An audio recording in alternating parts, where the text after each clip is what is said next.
L'histoire du renard et de la patte de lièvre. Un renard vient juste d'attraper un lièvre pour son déjeuner quand il se trouve lui-même pris en chasse par des chasseurs accompagnés de chiens. Comme il n'a pas la possibilité d'emporter tout le lièvre dans sa gueule, car les chiens le rattraperaient, il avale goulûment la patte de lièvre qu'il a dans la gueule et il s'enfuit précipitamment. Une fois à l'abri, il se rend compte que la patte de lièvre était trop grosse pour lui et qu'il ne peut pas la digérer.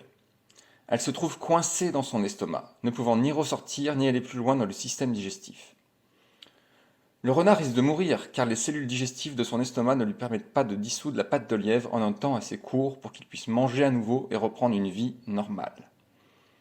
Le cerveau du renard ordonne alors la production intensive de cellules dites cancéreuses dans les parois de l'estomac, cellules performantes car elles vont dissoudre la pâte de lièvre en quelques jours alors qu'il faudrait aux cellules ordinaires plusieurs semaines pour faire le même travail et que le renard en mourrait.